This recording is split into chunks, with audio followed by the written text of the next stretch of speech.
Students, good evening. Gravitation.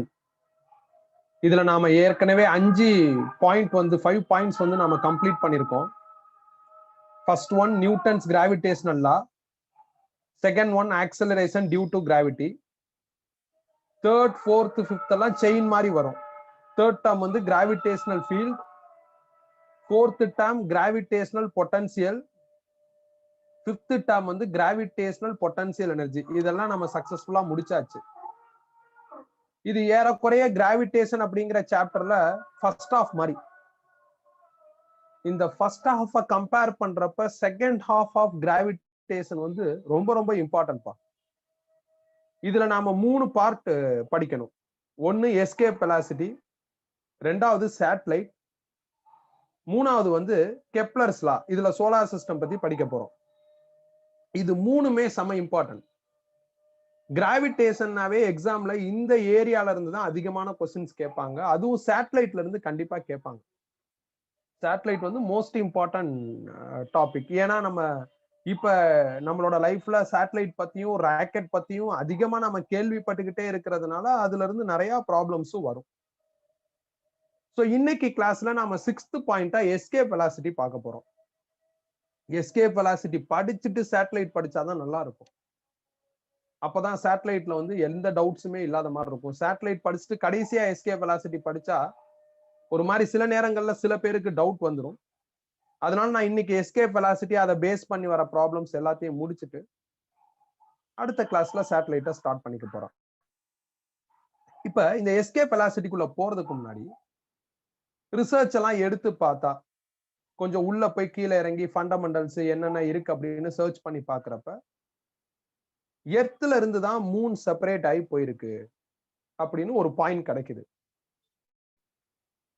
அதே நேரத்துல எர்த்ல இருக்கிற கிளைமேட்டும் மூன்ல இருக்கிற கிளைமேட்னா இங்க எதை சொல்றேன்னா சன்னோட டெம்பரேச்சர் பெருசா வேரி ஆகல. மூன்ல என்ன டெம்பரேச்சர் இருக்கோ அதே அளவுக்கான டெம்பரேச்சர் தான் எர்த்ல இருக்கு. மூன் வந்து நம்ம கண்ணுக்கு தெரியுது, லாங் டிஸ்டன்ஸ்ல தான் இருக்கு, அதோட சைஸ் பெருசா இருக்கிறதுனால நம்ம கண்ணுக்கு தெரியுது. எர்த்ல இருந்து பிரிஞ்சிருக்கு. டெம்பரேச்சர் ஃப்ரம் சன்னும் எப்படி இருக்குன்னா ஹீட் ஃப்ரம் சன்னும் ஏறக்குறைய ஒரே மாதிரி தான் இருக்கு. ஆனா எர்த்ல லிவிங் சிஸ்டம் என்ன ஆயிருக்கு அப்படின்னா பில்ட் ஆயிருக்கு. லிவிங் சிஸ்டம் சர்வே ஆகுது. உயிரினங்கள்லாம் எர்த்ல இருக்கு. எர்த்ல இருந்து பிரிஞ்சு போன மூன்ல லிவிங் சிஸ்டம் இல்ல, உயிரினங்கள் இல்ல. இதுக்கான காரணம் என்ன அப்படிங்கிறத கூட நாம எஸ்கேப் வெலாசிட்டி படிச்சுட்டு கண்டுபிடிக்கலாம். எர்த்ல லிவிங் சிஸ்டம் எப்படி ஃப்ரேம் ஆச்சு, இப்ப நம்ம எல்லாம் எப்படி வந்திருப்போம் அப்படிங்கிறதே நாம என்ன பண்ணலாம் அப்படின்னா ஓரளவுக்கு யூகிக்கலாம். இப்ப நான் இந்த விஷயங்கள்லாம் சொல்றப்ப நான் சொல்றதுக்கு கான்ட்ராவர்சியாவும் நிறைய தியரி இருக்கும். பட் ஓரளவுக்கு அக்செப்டபிள் தியரி அப்படின்னு நான் எடுத்துக்கிட்டு அதை பேஸ் பண்ணி சில விஷயங்கள் ரிலேட்டட் டு எஸ்கேப் வெலாசிட்டி சொல்ல போறேன். ஸோ அதெல்லாம் பார்க்க எஸ்கேப் வெலாசிட்டியோட இம்பார்ட்டன்ஸ் என்னங்கிறது கூட புரிஞ்சிடும். எல்லாரும் எஸ்கேப் வெலாசிட்டினா என்னன்னு சொல்லுவாங்க அப்படின்னா எல்லாரும் சொல்றது கரெக்ட் தான். இந்த டீச்சர் சொல்றது புக்ல போட்டிருக்கிறதெல்லாம் கரெக்ட் தான். ஒரு ஆப்ஜெக்டை எர்த் சர்ஃபேஸ்ல இருந்து மேல த்ரோ பண்ணா போயிடணும், திருப்பி வரக்கூடாது. அப்ப என்ன ஸ்பீட் வர மாதிரி நீங்க த்ரோ பண்ணா அது அப்படியே போகும் அப்படிங்கிறத நாம கால்குலேட் பண்ணோம். அதான் எஸ்கேப் வெலாசிட்டி. இதோட இம்பார்ட்டன்ஸ் என்ன, இதை படிக்கிறதுனால நம்மளுக்கு என்ன பெனிஃபிட், ஏன் கிராவிடேஷன்ல இதை படிக்கிறோம்? ஏன்னா நம்ம ராக்கெட்டை கூட மேலதான் அனுப்புறோம். ராக்கெட்ல தான் சேட்டலைட் இருக்கு. சேட்டலைட் சுத்துதுங்கிறாங்க. எஸ்கேப் வெலாசிட்டி ஒரு பொருள் போடுறப்ப ஒரு பர்டிகுலர் ஸ்பீட்ல தூக்கி போட்டா திருப்பி வராதுங்கிறாங்க. அப்ப இதெல்லாம் கவனிச்சுக்கிட்டு தான் நம்ம சேட்டலைட்டையும் ராக்கெட்டையும் மேல அனுப்பணும். நம்ம பாடு ஓவர் ஸ்பீட்ல அனுப்புறோம்னு அனுப்பிச்சா நம்ம கையை விட்டு எல்லாம் போயிடும். ஸோ இந்த மாதிரி சில விஷயங்கள்லாம் அடுத்தடுத்து வரும். அதனால நம்ம கண்டிப்பா எஸ்கேப் வெலாசிட்டி படிச்சாகணும். அதே நேரத்துல லிவிங் சிஸ்டம் எப்படி ஃப்ரேம் ஆச்சு, மூன்ல ஏன் லிவிங் சிஸ்டம் இல்ல, மூன்ல ஏன் அட்மாஸ்பியர் இல்ல, இதெல்லாம் நம்ம என்ன பண்ணலாம்னா கண்டுபிடிக்கலாம். ஸோ இப்ப நான் எஸ்கேப் வெலாசிட்டியோட தியரிக்குள்ள போறேன். எஸ்கேப் வெலாசிட்டி நான் எர்த்தை ரெஃபரன்ஸா வச்சுக்கிட்டு தான் எல்லாத்தையும் அனலைஸ் பண்ண போறேன். ஸோ எர்த் வந்து ஒரு யூனிஃபார்ம் ஸ்பியரா ட்ரீட் பண்ணிக்கிறேன். எர்த் ஆக்சுவலா ஒரு நான் யூனிஃபார்ம் ஸ்பியர், ஆனா நான் யூனிஃபார்ம் ஸ்பியரா எடுத்திருக்கேன். அந்த எர்த்துங்கிற ஸ்பியரோட மாஸ் m, ரேடியஸ் r. இதுல எர்த் சர்ஃபேஸ், அதுல ஸ்மால் m அப்படிங்கிற ஒரு மாஸை நான் த்ரோ பண்றேன். நான் த்ரோ பண்றப்ப அதோட ஸ்பீட் வந்து v suffix c. இது அப்படியே மேல போகுது, கண்டிப்பா கீழே வரக்கூடாது. நான் த்ரோ பண்ண ஆப்ஜெக்ட் அப்படியே மேல போறப்ப அது கீழே வந்தாலும் வரலைனாலும் ஒரு மேக்சிமம் ஹைட்டை கவர் பண்ணும். அந்த ஹைட்டை ஹெச்னு எடுத்துக்கிறேன். இப்ப இந்த த்ரோ பண்ண ஸ்பீட் v suffix c என்ன? இதை நாம கால்குலேட் பண்ணணும். Escape velocity R escape speed அப்படின்னு சொல்லலாம். எப்படி கால்குலேட் பண்றது? ரொம்ப சிம்பிள். நீங்க நல்லா ஞாபகம் வச்சுக்கோங்க. ஒரு பொருளை கீழ இருந்து மேல தூக்கி போட்டாவோ, இல்ல மேல இருந்து ஒரு பொருள் பொத்துன்னு கீழே விழுந்துருச்சு அப்படின்னு கிராவிடேஷன்ல சொன்னாங்கன்னா, எனர்ஜி கன்சர்வேஷன் பிரின்சிபல் யூஸ் பண்ணுங்க. ஒரு பொருள் கீழ இருந்து மேல போகுது, இல்ல மேல இருந்து அந்த ஆப்ஜெக்ட் அன்பார்ச்சுனேட்டா கீழே விழுந்துருச்சு. இந்த மாதிரியான கொஸ்டின்ஸோ ப்ராப்ளம்ஸோ நீங்க பாத்தீங்கன்னா, கன்சர்வேஷன் ஆஃப் எனர்ஜி அப்படிங்கிற அந்த பிரின்சிபல் யூஸ் பண்ணுங்க. எனர்ஜி கன்சர்வேஷன் பிரின்சிபல் படி எர்த் சர்ஃபேஸ்ல டோட்டல் எனர்ஜியும் இந்த பாயிண்ட் பில டோட்டல் எனர்ஜி ஈக்குவலா இருக்கும். அப்ப டோட்டல் எனர்ஜி அட் ஏவும் டோட்டல் எனர்ஜி அட் பியும் equal by conservation of energy. Total எனர்ஜில கைனடிக் பிளஸ் பொட்டன்சியல் எனர்ஜின்னு 2 எனர்ஜி இருக்கும். இது அட் ஏ. அதே மாதிரி kinetic plus potential energy at B அப்படின்னு எழுதியிருக்கு. எந்த சாப்டரா இருந்தாலும் கைனடிக் எனர்ஜியோட ஃபார்முலா 12 mv². இந்த மாதிரி கிராவிடேஷன்ங்கிற சாப்டர்ல பொட்டன்சியல் எனர்ஜியோட ஃபார்முலா -G m1m2/r. இந்த ஃபார்முலாவை தான் நம்ம 5th பாயிண்ட்ல டெரைவ் பண்ணி இதை பேஸ் பண்ணி போன கிளாஸ்ல ப்ராப்ளம் பார்த்திருக்கோம். இப்ப இந்த கைனடிக் எனர்ஜியும் பொட்டன்சியல் எனர்ஜியும் பாயிண்ட் ஏல கால்குலேட் பண்ணுங்க. அதாவது ஆப்ஜெக்ட் எர்த் சர்ஃபேஸ் அந்த இடத்துல இருக்கிறப்ப கைனடிக் எனர்ஜி என்ன, பொட்டன்சியல் எனர்ஜி என்னன்னு கால்குலேட் பண்ணணும். 12 mv² தான் கைனடிக் எனர்ஜியோட ஃபார்முலா. எர்த் சர்ஃபேஸ்ல அதோட ஸ்பீட் v, நாம தூக்கி போடுறப்ப அதோட ஸ்பீட் v இனிஷியல் ஸ்பீடு. அதனால 12 mve² அப்படின்னு எழுதிட்டான் kinetic energy. Plus potential energy எழுதணும். இதான் ஃபார்முலா. -g கான்ஸ்டன்ட் அப்படியே வச்சிருக்கேன். m1ங்கிறது எர்த் மாஸ், அதனால கேபிட்டல் எம்னு போட்டேன். m2ங்கிறது நாம த்ரோ பண்ற மாஸ், அது ஸ்மால் m, அதனால ஸ்மால் எம்னு போட்டேன். அதுக்கப்புறம் இங்க ஸ்மால் ஆர். இந்த ஸ்மால் ஆர்ங்கிறது distance between m1 and m2. அப்ப இங்க கேபிட்டல் எம்முக்கும் ஸ்மால் எம்முக்கும் நடுவுல இருக்கிற டிஸ்டன்ஸ் கண்டுபிடிக்கணும். Capital எம்ங்கிறது earth.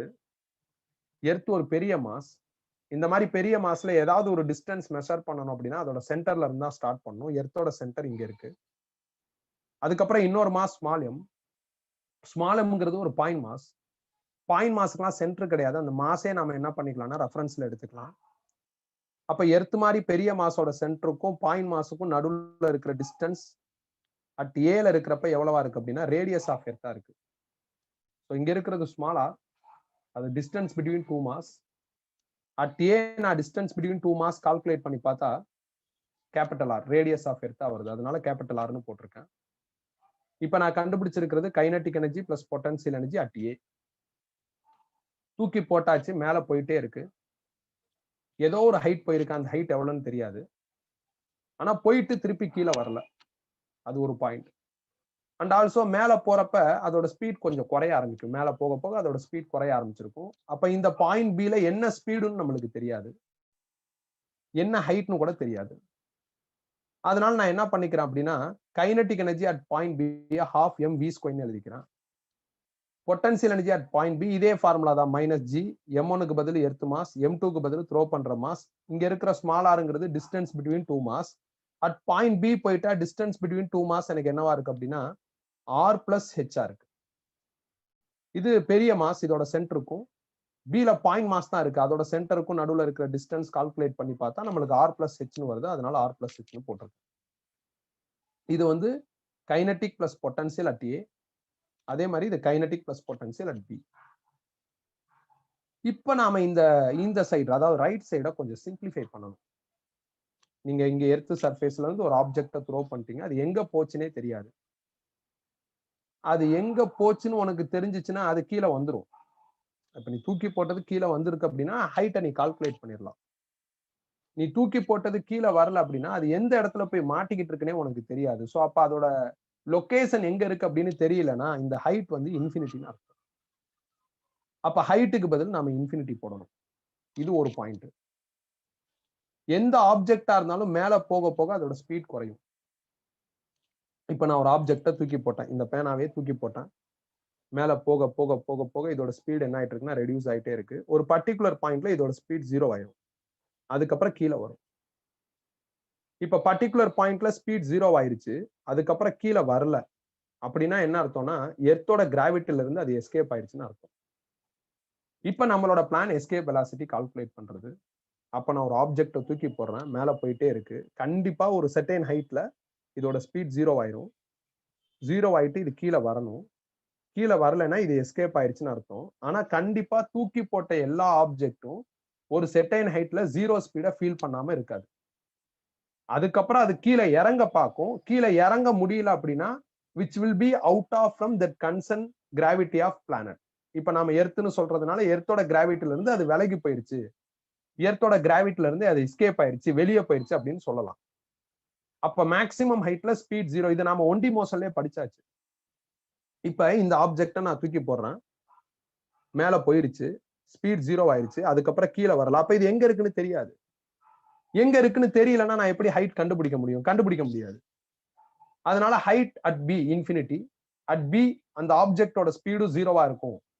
அப்படின்னு யோசிச்சு பார்க்கறப்ப அந்த ஐடியாஸ் கிடைக்குது. அத அப்படியே இங்க சப்ஸ்டிடியூட் பண்ணுங்க. அப்படி பண்ணா என்ன ஆகும்? ஹைட் இன்ஃபினிட்டின்னு போட்டா எனிதிங் பை இன்ஃபினிட்டின்னு இந்த டேர்ம் என்ன ஆயிரும்னா 0 ஆயிரும். ஸ்பீட் 0 போட்டா இந்த டேர்மும் 0 ஆயிரும். அப்ப ரைட் சைடு டோட்டலாவே எனக்கு என்ன ஆயிருச்சுன்னா 0 ஆயிருச்சு. இதுல பிளஸ் இன்டு மைனஸ் மைனஸ்னு வந்துருச்சு. half m v suffix e squared அப்படியே ரீடைன் பண்றேன்.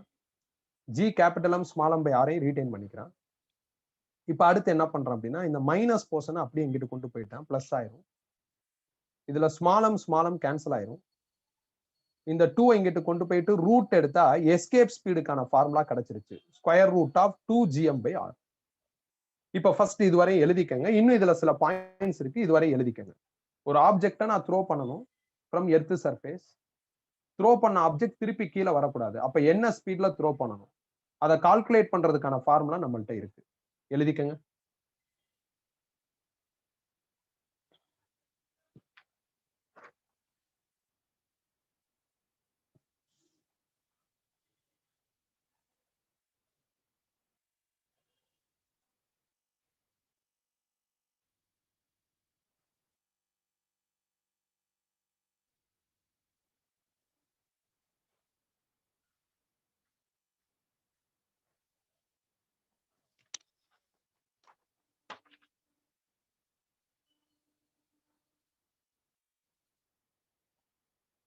விக்னேஷ் கிளாஸ் முடிஞ்சோன்னா கால் பண்ணுங்கப்பா.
எர்த் சர்ஃபேஸ்ல இருந்து ஒரு ஆப்ஜெக்ட தூக்கி போடணும்.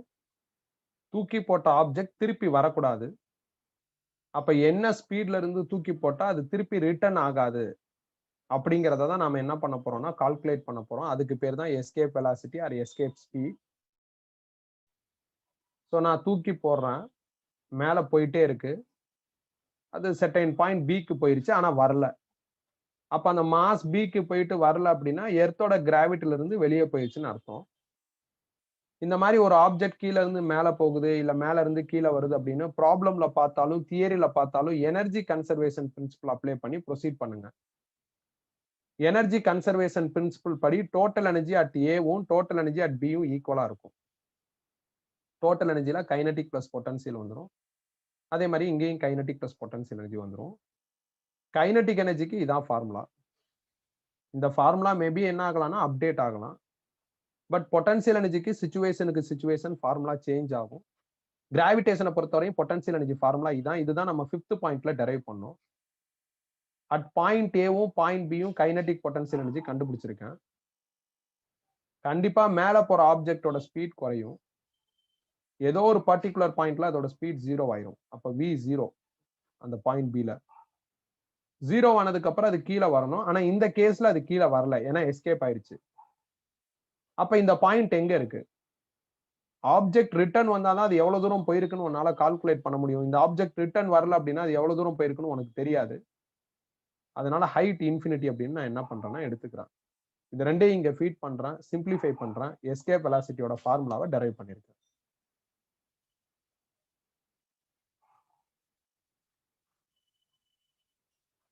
கம்ப்ளீட்டட்னா சொல்லுங்க, அடுத்தது போலாம்.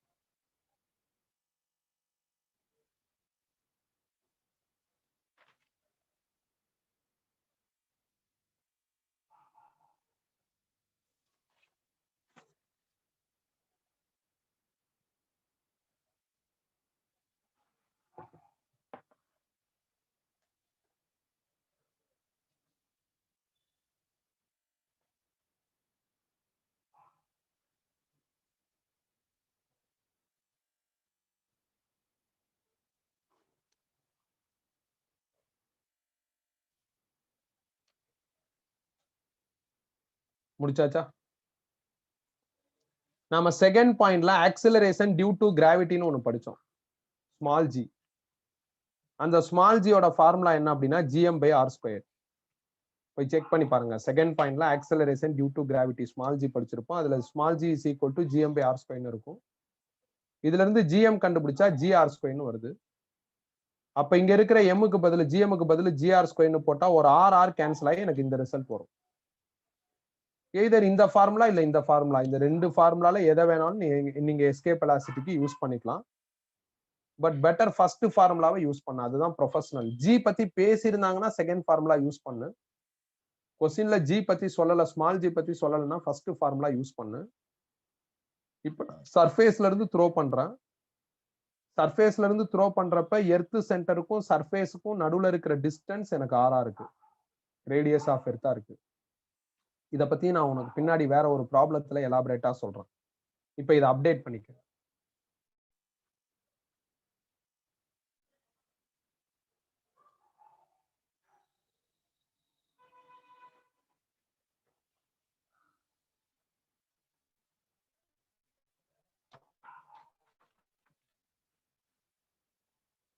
ஆறு மணிக்கு கிளாஸ், 6:20க்கு பத்மேஷ் லாகின் ஆகுறான். பிரதீப் 6:20. லாகின் டைம் மெயின்டைன் பண்ணுங்க ஒழுங்கா, இல்லைன்னா ஒன்றும் புரியாது.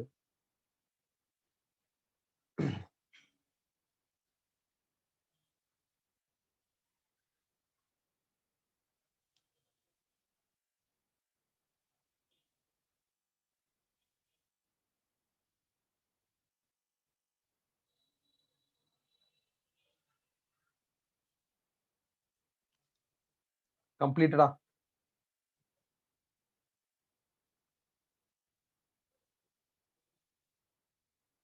அது எங்க இருந்து த்ரோ பண்றோங்கிறத பொறுத்து இருக்கு சர்வேஸ்.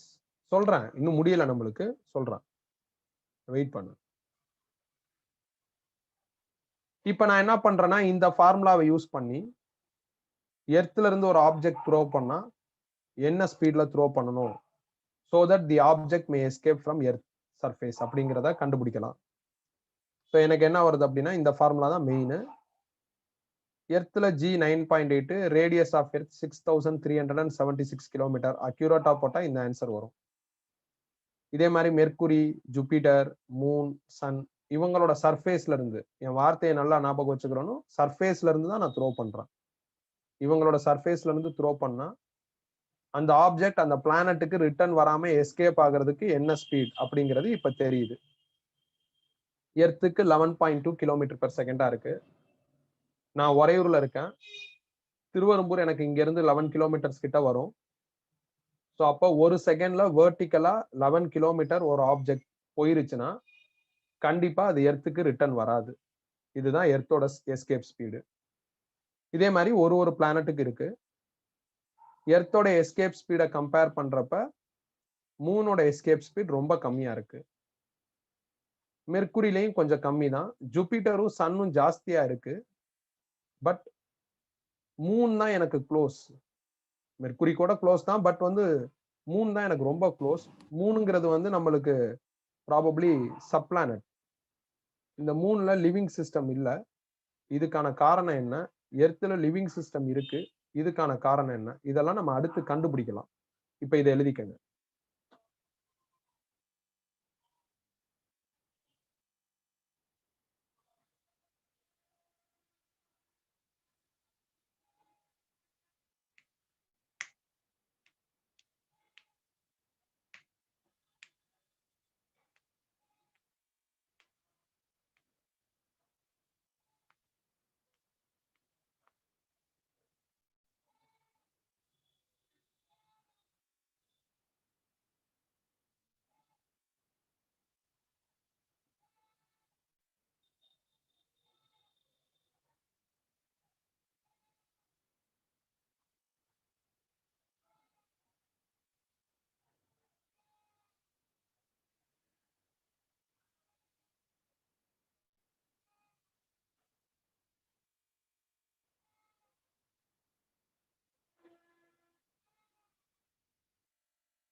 கம்ப்ளீட்டடா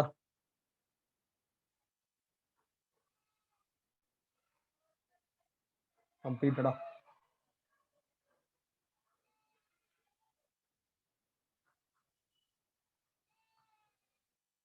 சரி, இப்ப கவனிங்க. இப்ப சில ஸ்டோரிஸ். எர்த்த சுத்தி அட்மாஸ்பியர் இருக்குப்பா. இப்ப இது எர்த்துன்னு நான் எடுத்துக்கிறேன். எர்த்த சுத்தி அட்மாஸ்பியர் இருக்கு. அட்மாஸ்பியருங்கிறது ஆக்சிஜன், நைட்ரஜன், ஹைட்ரஜன் இதெல்லாம் கலந்தது. எர்த்தோட எஸ்கேப் ஸ்பீட் வந்து இப்பதான் பார்த்தோம் 11.2 கிலோமீட்டர் பெர் செகண்ட். ஸோ எர்த்தோட எஸ்கேப் ஸ்பீட் வந்து 11.2 மீட்டர் கிடையாது, கிலோமீட்டர் பெர் செகண்ட்.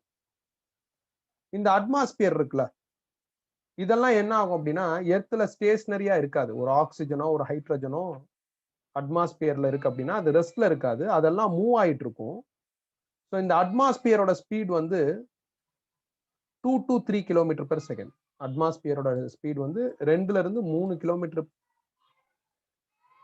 பெர் செகண்டா இருக்கும். 2 to 3 கிலோமீட்டர் பெர் செகண்ட். அப்ப இந்த இடத்துல ஒரு ஆக்சிஜன் இருக்கு. இப்ப நான் எங்க பென் வச்சிருக்கேன்னு பாருங்க. அந்த இடத்துல ஒரு ஆக்சிஜன் இருக்கு. அது ரைட் சைட்லயும் போலாம், லெஃப்ட் சைட்லயும் போலாம், அப்வர்ட்லயும் போலாம், டவுன்வர்ட்லயும் போலாம். அது எங்கிட்ட வேணாலும் மூவ் ஆகலாம். அப்படி மூவ் ஆச்சுன்னா ஒரு செகண்ட்ல 2ல இருந்து 3 கிலோமீட்டர் போகும்.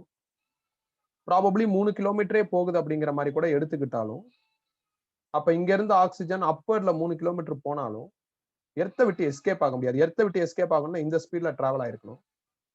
அதனால போன ஆக்சிஜன் திருப்பி வந்துடும். இப்ப இங்க எர்த்த சுத்தி இருக்கிற அட்மாஸ்பியரிக் பார்ட்டிகல்ஸ் எல்லாமே என்ன ஆகும் அப்படின்னா மூவ் ஆர் ஆசிலேட் ஆகும், கிட்ட போயிட்டு வந்துகிட்டே இருக்கும். இதுக்கும் காரணம் இருக்கு. அது என்னங்கிறது கைனடிக் தியரி ஆஃப் கேஸ் அப்படிங்கிற சாப்டர்ல சொல்லி தரேன். இப்ப என்னை சுத்தி அட்மாஸ்பியர் இருக்கு. அது ஒரு செகண்ட்ல ஒரு 3 கிலோமீட்டர் வரையும் டிராவல் பண்ணும். பட் எர்த்த விட்டு அது எஸ்கேப் ஆகணும் அப்படின்னா 11 கிலோமீட்டர்ஸ்க்கு மேல டிராவல் பண்ணும். அப்பதான் அது எர்த்த விட்டு எஸ்கேப் ஆகும். அப்ப இப்ப எர்த்ல இருக்கிற அட்மாஸ்பியர் எதுவும் எர்த்த விட்டு எஸ்கேப் ஆகாது. அது நம்மளுக்கு தெரிஞ்சிருச்சு. இந்த அட்மாஸ்பியர் எல்லாம் இப்ப வந்து ரொம்ப ரொம்ப பழைய தியரி. இது ரொம்ப பின்னாடி இருந்த தியரி. அந்த தியரி படி எர்த் வந்து இனிஷியலா எப்படி இருந்துச்சு அப்படின்னா ஒரு நெருப்பு கோலமா தான் இருந்தது அப்படின்னு சொன்னாங்க. அப்புறம் கண்டினியூஸா மழை பெஞ்சிச்சு அப்படின்னாங்க. மழை பெஞ்சு எர்த்ல இருக்கிற நிறைய குவார்ட்ஸ் வந்து இறுகி ராக் ஆயிருச்சு, பாறையா மாறிடுச்சு அப்படின்லாம் பழைய தியரி. நான் லோவர் கிளாஸ்ல இருக்கிறப்ப இந்த மாதிரி தியரி எல்லாம் படிச்சிருக்கேன். அது அவங்க சொல்ற அந்த தியரி தான் ஓரளவுக்கு வந்து எர்த் இப்படிதான் ஃப்ரேம் ஆயிருக்கும் அப்படிங்கிறத அக்செப்ட் பண்ணிக்கிற மாதிரி எனக்கு தோணுது. சோ முதல்ல ஏன் மழை பெஞ்சிச்சு? இப்ப எர்த்த சுத்தி அட்மாஸ்பியர் இருக்கு பாத்தீங்களா? இந்த அட்மாஸ்பியர்ல இருக்கிற ஹைட்ரஜனும் ஆக்சிஜனும் ஒண்ணு சேர்ந்துச்சுன்னா வாட்டர் பார்ட்டிகளா மாறிடும். மாறிடுச்சுன்னா அது மழையா கீழே பெய்ய ஆரம்பிச்சிரும். அந்த கண்டிஷன்ஸ் எல்லாம் மெயின்டைன் ஆச்சு அப்படின்னா மழையா பெய்ய ஆரம்பிச்சிரும். சோ அப்ப மழை பெய்ய ஆரம்பிக்குது. இப்படி கண்டினியூஸா மழை பெய்யறப்ப எர்த்ல ஆல்ரெடி வந்து கொஞ்சம் கொஞ்சம் ஃபயரா இருந்த சில கொஞ்சம் நெருப்பு கோலமா இருந்த சில விஷயங்கள்லாம் மழை பெஞ்சு பாறையா இறுகி அந்த பாறையிலேயே அந்த தண்ணி என்ன ஆயிரும் அப்படின்னா தங்கிரும். அது அவ்வளவு சீக்கிரம் என்ன ஆகாதுன்னா சன்லைட்னால திருப்பி வேப்பரைஸ் ஆகாது.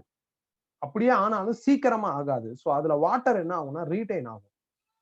இந்த மாதிரி உள்ள நிறைய தண்ணி வாட்டர் இறங்கி மழை பெஞ்சதுனால இறங்கி அந்த என்டையர் எர்த் சர்ஃபேஸ்லயும் தண்ணியாவே இருக்கிறதுனால கண்டினியூஸா மழை பெய்யுது, இயர் கணக்கா மழை பெய்யுது. இப்படிதான் அந்த தியரி சொல்லுது. சோ இதனால எர்த்ல நிறைய போர்ஷன்ஸ்ல வாட்டர் என்ன ஆயிருச்சு அப்படின்னா ஃபார்ம் ஆயிருச்சு. இதுல இந்த பாறைகளுக்கு நடுவுல ராக்குக்கு நடுவுல வாட்டர் மாட்டிக்கிச்சு அப்படின்னா அது அவ்வளவு சீக்கிரம் வேப்பரைஸ் ஆகாது. தமிழ்ல இத சொனைன்னு சொல்லுவாங்க. பாறை என்னன்னா தண்ணி வரும், அது அப்படியே இருக்கும். அது அவ்வளவு சீக்கிரம் வத்தி போகாது. சோ அந்த மாதிரி இருக்கும். இப்ப இந்த மாதிரி எர்த்து மாறிடுச்சு. நெருப்பு கோலமா இருந்தது, மழை பெஞ்சு என்ன ஆயிடுச்சு அப்படின்னா இந்த மாதிரி வாட்டர் இருக்கிற ஜோனா மாறிடுச்சு. நிறைய இடத்துல வாட்டர்ஸ் இருக்கு. நிறைய இடத்துல அந்த வாட்டர் அகைன் சன்லைட்னாலயோ இல்ல சன் டெம்பரேச்சர்னாலயோ வேப்பரைஸ் ஆகல. இந்த சன் டெம்பரேச்சரும் வாட்டரும் என்ன ஆகுது அப்படின்னா சம் இயர்ஸ் இன்ட்ராக்ட் ஆயிட்டே இருக்கு. இப்படி இன்ட்ராக்ட் ஆகி அந்த வாட்டர்ல என்ன ஆகுது அப்படின்னா பச்சை கலர்ல ஒரு லேயர் பாட்டம்ல ஃபார்ம் ஆகுது. அத பாசின்னு சொல்லுவோம். அதுல கால் வச்சா வலிக்கிறோம், அது பாசின்னு சொல்லுவோம். ஆக்சுவலா அதுக்கு உயிர் இருக்கு. இப்ப இந்த பாசி ஃபார்ம் ஆகுறதுக்கு எத்தனையோ வருஷம் எடுத்திருக்கலாம். நான் சொல்றது ஈஸியா இருக்கும், அடுத்தடுத்து நடந்த மாதிரி தோணும். ஆனா இந்த பாசி ஃபார்ம் ஆகுறதுக்கு சம் thousands ஆஃப் இயர்ஸ் கூட நடந்திருக்கலாம்.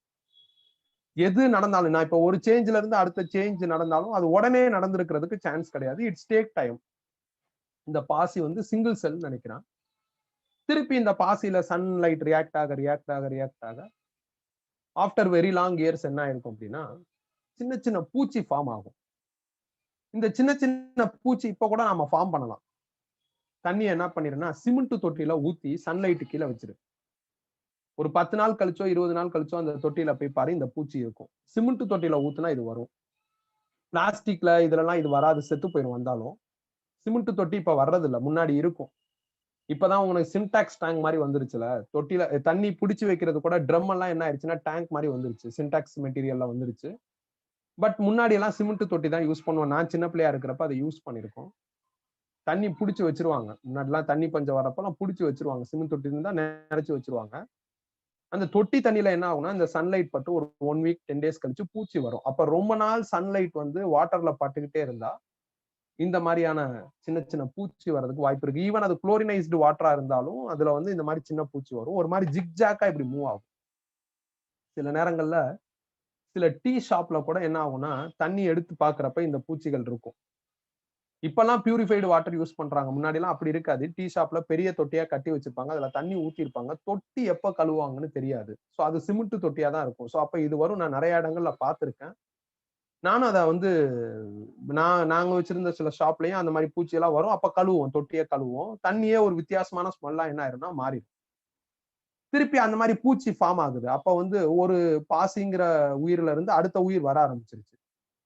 அகைன் இப்படியே என்ன ஆகுது அப்படின்னா சன்லைட் திருப்பி பட்டுக்கிட்டே இருக்கு. ரொம்ப வருஷம் என்ன ஆகுதுன்னா திருப்பி சன்லைட் பட்டுக்கிட்டே இருக்கு. இப்படி படுறப்ப அந்த பூச்சி என்ன ஆகும் அப்படின்னா மீன் அப்பியரன்ஸ்ல ஜிக்ஜாக்கா இப்படி போகும் அந்த பூச்சி.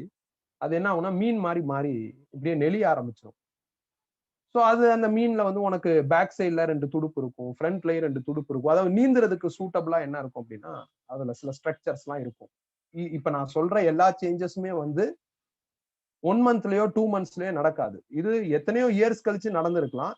இப்ப நான் சொல்ற இந்த தியரி வந்து ஓரளவுக்கு அக்செப்டபிள் தியரியா இருக்கு.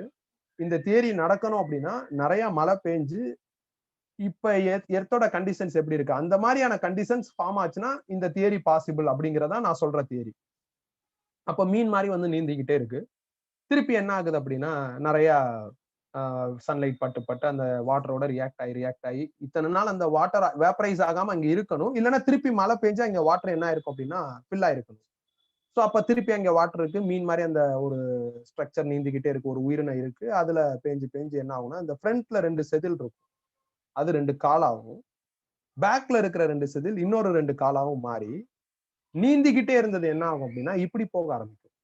இப்படி தவுற மாதிரி இப்படி ஃப்ரண்ட் அண்ட் பேக் போற மாதிரி இருக்கும். இப்படி போயிட்டு பின்னாடி வரும், இப்படி போயிட்டு பின்னாடி வரும், இப்படி போயிட்டு பின்னாடி வரும்.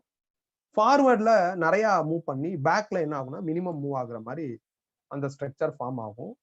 இது வந்து ஃப்ராகோட ப்ரீவியஸ் வெர்ஷன். இத தமிழ்ல தலைப்பிரட்டைன்னு சொல்லுவாங்க. இதுக்கப்புறம் அது என்ன ஆகும்னா சன்லைட் பட்டு ஃப்ராகா மாறிடும், தவளையா மாறிடும். இந்த ஃப்ராகுக்கு வந்து அண்டர் வாட்டர்லயும் வாழ்ற எபிலிட்டி இருக்கு, எர்த் சர்ஃபேஸ்லயும் வாழ்ற எபிலிட்டி இருக்கு. பட் அது வந்து சில நேரங்கள்ல வாட்டர்ல இருக்கும், மேக்சிமம் டைம் அது வெளியே வர பார்க்கும். இப்ப இந்த ஃப்ராக் வந்து வெளியே வந்துருச்சு. இந்த ஃப்ராக வந்து திருப்பி நாம சன்லைட் பட்டு இதோட கேரக்டர் என்ன ஆகுதுன்னா கொஞ்சம் கொஞ்சமா எலாங்கேட் ஆகி ஒரு ஓனான் மாதிரியோ இல்ல என்ன ஆகுது அப்படின்னா ஒரு பெரிய பள்ளி மாதிரியோ அந்த அப்பியரன்ஸுக்கு என்ன ஆகுதுன்னா இது சேஞ்ச் ஆகுது. இதோட பாடி வந்து இந்த மாதிரி பெருசா ஒரு ஓனான் மாதிரி பள்ளி மாதிரி சேஞ்ச் ஆகுது. இதுல இந்த ஃப்ரண்ட்ல இருக்கிற கால் என்ன ஆயிருதுன்னா கொஞ்சம் சின்னதாயிருது. பேக் சைட்ல இருக்கிற கால் என்ன ஆகுதுன்னா நீளமா இருக்கு. இந்த டைனோசர், ஓனானு, பள்ளி இதெல்லாம் ஒரே அப்பியரன்ஸ் தான், சைஸ் வேற அந்த மாதிரி இருக்கும். ஸோ இதுல எந்த சைஸா வேணாலும் நான் சொல்ற அந்த ஸ்ட்ரக்சர் வந்திருக்கலாம். நான் சொன்ன மாதிரி கொஞ்சம் கால் வந்து குட்டையா இருக்கும். ஃப்ரண்ட் கால் வந்து குட்டையாவும், பேக் கால் கொஞ்சம் நீளமா இருக்கும். இதை இன்னும் கொஞ்சம் பெருசுபடுத்தினா, அதாவது இன்னும் கொஞ்சம் பெருசுபடுத்துறதுன்னா ஜூம் பண்ணி பாக்குறது இல்ல, சன்லைட் பட்டு அதோட வளர்ச்சி இன்னும் பயங்கரமா மாறி இருந்தது, இன்னும் எக்ஸ்ட்ரீமா போயிருந்தது அப்படின்னா பாக்குறதுக்கு அது கங்காரு மாதிரி கூட என்ன இருக்கலாம்னா மாறி இருக்கலாம். கங்காருல முன்னாடி கால் ரொம்ப குட்டியா இருக்கும், பின்னாடி கால் நீளமா இருக்கும். ஸோ இதுக்கு அடுத்து இந்த ஸ்டேஜ் கூட வந்திருக்கலாம். இன்டர்மீடியட் ஸ்டேஜஸ் நிறைய இருக்கலாம். நான் சொல்றதுல ஒரு உயிரினத்துல இருந்து அடுத்த உயிரினம் போறப்ப நடுவுல வேற ஸ்டேஜ் ஆஃப் லிவிங் சிஸ்டம்ஸ் எல்லாம் பில்ட் ஆயிருக்கலாம், அதெல்லாம் அழிஞ்சும் போயிருக்கலாம். ஏன்னா திருப்பி நிறைய மழை பெஞ்சிருக்கலாம், மழை தண்ணியில சர்வே பண்ண முடியாத லிவிங் சிஸ்டம் கூட இருந்திருக்கலாம். ஸோ இந்த மாதிரி நிறைய சான்சஸ் இருக்கு. பாசியில இருந்து பூச்சி தான் வரணும் அவசியம் இல்லை, ஒரு செடி முளைச்சிருக்கலாம். ஏன் இந்த மாதிரிலாம் நடக்குது அப்படின்னா நேச்சுரலாவே எர்த்தோட ராக்ல என்ன ஆயிடுச்சு அப்படின்னா நிறைய மினரல்ஸ் ஃபார்ம் ஆயிடுச்சு. ஸோ ஒன்ஸ் அந்த மினரல்ஸ் வச்சு என்ன ஆகுதுன்னா அந்த லிவிங் சிஸ்டம் சர்வே ஆகுறதுக்கு பழகிக்குது. ஸோ இப்ப நான் சொன்ன மாதிரி இப்படியே சன்லைட் நிறைய பட்டு என்ன ஆகுது அப்படின்னா இந்த கங்கார் அப்பியரன்ஸ் வருது. கங்காரை கொஞ்சம் வெர்டிகலா மாத்தணும்னா மங்கி அப்பியரன்ஸ் வந்துடும். மங்கியை இன்னும் கொஞ்சம் வெர்டிகலா மாத்தினா என்ன ஆகும் அப்படின்னா ஹியூமன் அப்பியரன்ஸ் வந்துடும். ரொம்ப இந்த கற்கால மனிதர்கள்லாம் பாத்தீங்கன்னா மங்கி மாதிரி தான் இருப்பாங்க, ஒரு மாதிரி வளைஞ்சுதான் போவாங்க. அதுக்கப்புறம் இப்ப இருக்கிறவங்க தான் என்ன இருக்காங்க அப்படின்னா இந்த ஹியூமன் அப்பியரன்ஸ்க்கு வந்து வந்திருக்காங்க. இப்போ ஒரு 2000 இயர்ஸ் வச்சுக்கலாமா, அந்த மாதிரி வச்சுக்கிட்டோம்னா 2000 3000 இயர்ஸ்ல இருந்து ஹியூமன் அப்பியரன்ஸ் என்ன ஆயிருக்கு அப்படின்னா பில்ட் ஆயிருக்கு. ஸோ அப்ப லிவிங் சிஸ்டம் இப்படிதான் என்ன ஆயிருக்கு அப்படின்னா எர்த்ல ஃப்ரேம் ஆயிருக்கு. இது ஓரளவுக்கு நான் படிச்ச தியரில எனக்கு அக்செப்டபிளா இருந்தது, அதனாலதான் சொல்றேன். லிவிங் சிஸ்டம் ஃபார்ம் ஆகுறதுக்கு அட்மாஸ்பியர் வந்து மஸ்ட். இப்போ கூட என்ன ஆகுது அப்படின்னா சன்லைட் பட்டு என்ன ஆகுது அப்படின்னா இப்ப என்னோட தாத்தா பாட்டி எல்லாம் வந்து கொஞ்சம் ஹைட் ஜாஸ்தியா இருந்தாங்க. அதுக்கப்புறம் என்னாச்சு அப்படின்னா கொஞ்சம் ஹைட் கம்மியான பீப்புள்ஸா இருந்தாங்க. இப்ப மாடரேட் ஹைட்ல நிறைய பேர் இருக்காங்க. இப்ப இருக்கிற சைல்டு எல்லாருமே மேக்சிமம் ஆஃப் சைல்டு வந்து என்ன ஆகுறாங்கன்னா ரொம்ப ஹைட்டா வளர்றாங்க. சோ இந்த ஹைட் சேஞ்சஸ் வருது பாருங்க, இது உடனே நடக்காது. ஈச் 50 இயர்ஸ் 60 இயர்ஸ் ஒன்ஸ் என்ன ஆகும் அப்படின்னா ஒரு ஹைட் சேஞ்சை நம்ம பார்க்கலாம். ஒரு பர்டிகுலர் ஜெனரேஷன், இப்ப என் வயசு வந்து இப்ப 36, நான் 86ல இருக்கிறவங்களை பார்க்கணும். 50 இயர்ஸ் எனக்கு முன்னாடி இருந்தவங்களை பார்க்கறதுக்கும் என்னைய பார்க்கறதுக்கும் நிறைய டிஃபரன்ஸ் இருக்குன்னு நான் சொல்றேன். ஸோ இப்ப என் வயசு 36ஆ, அப்ப -14 அந்த ஏஜ்ல இருக்கிற ஒரு ஆளை பார்க்கணும். அப்ப இன்னொரு 14 இயர்ஸ் நான் வெயிட் பண்ணி எனக்கு 50 வர்றப்ப அப்ப ஃபர்ஸ்ட் பேபியா வராங்களா அவங்கள பார்க்கணும். எனக்கு 100 வரப்ப அந்த 50 எப்படி இருக்கான் அப்படின்னு பார்க்கணும். சேஞ்சஸ் இருக்கும். ஸோ பீரியாடிக்கா இந்த சேஞ்சஸ் என்ன ஆகும் அப்படின்னா நடந்துகிட்டே இருக்கும். இதுக்கு முழு காரணம் என்ன அப்படின்னா சன்லைட்டும் அட்மாஸ்பியரும் தான். இப்ப எர்த்ல எல்லா லிவிங் சிஸ்டமும் சர்வே ஆகுறதுக்கு காரணம் என்ன அப்படின்னா இது 2 தான். ஸோ அப்ப இது 2மே என்ன அப்படின்னா எசென்சியலா இருக்கு. இது 3லயும் இந்த அட்மாஸ்பியர்ஸ் எல்லாம் இருந்திருக்கும். 3லயும் மழை பெஞ்சதுக்கெல்லாம் எவிடன்ஸ் இருக்கு அப்படின்னு சொல்லியிருக்காங்க. ஆனா 3ல இருக்கிற அட்மாஸ்பியர் வந்து 3 விட்டு எஸ்கேப் ஆயிருக்கும். என்ன காரணம் அப்படின்னா 3ஓட எஸ்கேப் ஸ்பீட் வந்து 2.5 km/s தான். அப்படிதான் நம்ம இப்ப என்ன பண்ணோம் அப்படின்னா ஐடென்டிஃபை பண்ணி வச்சிருக்கோம். ஸோ மூனோட எஸ்கேப் ஸ்பீட் வந்து 2.5 இருக்கிறதுனால 2.5 இருக்கிறதுனால அட்மாஸ்பியரோட ஸ்பீட் வந்து பிட்வீன் 2 to 3 இருக்கிறதுனால, இப்ப இது வந்து மூணு இமேஜின் பண்ணிக்கோங்க. இங்க ஒரு ஆக்சிஜன் இருக்கு. ஆக்சிஜன் ஒரு செகண்ட்ல 3 கிலோமீட்டர் மேல போயிருச்சுன்னா திருப்பி கீழே வராது. ஏன்னா மூனோட எஸ்கேப் ஸ்பீடே எவ்வளவு அப்படின்னா 2.5 தான். இதான் பிரச்சனை. சோ அப்ப எர்த்ல இருந்து மூன் பிரிஞ்சு போற அந்த மூமெண்ட்ல மூன்ல அட்மாஸ்பியர் கண்டிப்பா இருந்திருக்கும். ஆனா மூன்ல இருக்கிற அட்மாஸ்பியர் கொஞ்சம் கொஞ்சமா மூனை விட்டு என்ன ஆயிருக்கும் அப்படின்னா எஸ்கேப் ஆயிருக்கும். ஏன்னா அட்மாஸ்பியரோட ஸ்பீட் வந்து எஸ்கேப் ஸ்பீடோட கிரேட்டரா இருக்கு. சோ அதனால மூன்ல அட்மாஸ்பியர் இருக்கிறதுக்கான சான்சஸும் இல்ல. அட்மாஸ்பியர் இல்ல அப்படின்னா மழையும் பெய்ஞ்சிருக்காது. மழை பெய்யலன்னா இப்ப நான் சொன்ன லாஜிக்ல லிவிங் சிஸ்டம் என்ன ஆயிருக்காதுன்னா ஃப்ரேம் ஆயிருக்காது. சோ லிவிங் சிஸ்டம் ஃபார்ம் ஆனதுக்கும் லிவிங் சிஸ்டம் ரீடைன் ஆகுறதுக்கும் முக்கியமான காரணம் அட்மாஸ்பியர். இந்த அட்மாஸ்பியர் எர்த்த சுத்தி இருக்கிறதுக்கான காரணம் எர்த்தோட கிராவிட்டி ஜாஸ்தி. எர்த்தோட கிராவிடேஷனல் புல் ஜாஸ்தியா இருக்கிறதுனால அட்மாஸ்பியர் ஈவன் தோ மூவ் ஆனாலும் அது எர்த்த விட்டு வெளியே என்ன ஆக மாட்டேங்குதுன்னா எஸ்கேப் ஆக மாட்டேங்குது. எர்த்தோட கிராவிடேஷனல் புல் ஸ்மால் ஜி ஜாஸ்தியா இருக்கிறதுனாலதான் எஸ்கேப் ஸ்பீடு என்னவா இருக்கு அப்படின்னா ஜாஸ்தியா இருக்கு. சோ இதெல்லாம் இருக்கிறதுனாலதான் அட்மாஸ்பியர் வந்து எர்த்த விட்டு வெளியே போக மாட்டேங்குது. இப்ப நான் ஒரு ஆப்ஜெக்ட்னா நான் மூவ் ஆகணும்னா எனக்கு ஒரு ஃபோர்ஸ் கொடுக்கணும், இல்லைன்னா என் பாடியில எனர்ஜி இருக்கணும், அப்பதான் மூவ் ஆகும். ஆனா எதுவுமே இல்லாம இங்க சுத்தி இருக்கிற அட்மாஸ்பியர் வந்து ஆட்டோமேட்டிக்கா மூவ் ஆகும். அதுக்கு என்ன காரணங்கிறது நம்ம கைனடிக் தியரி ஆஃப் கேஸ்ல பாத்துக்கலாம்.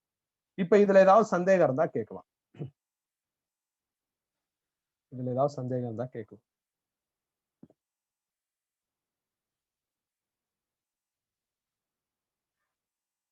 நாம இன்னைக்கு எஸ்கேப் ஸ்பீட் மட்டும் தான் பார்க்க போறோம். ஒரு 3 ப்ராப்ளம் இருக்கும். இதுக்கு அடுத்து அந்த 3 ப்ராப்ளம் பார்த்துட்டா இன்னைக்கு கிளாஸ் க்ளோஸ் பண்ணிடலாம். ஸோ சேட்டலைட் அடுத்த கிளாஸ் படிக்கலாம். டவுட் இருந்தா கேட்டு கிளியர் பண்ணிக்கோ. இதுக்கப்புறம் நம்ம திருப்பி எந்த மூமெண்ட்லயும் எஸ்கேப் ஸ்பீட ரிவைஸ் பண்ற மாதிரிலாம் வராது. ஏன்னா ஒரு ஈஸியான டெரிவேஷன் தான் இது. ஏதாவது டவுட் இருந்தா கேட்டுக்கலாம்.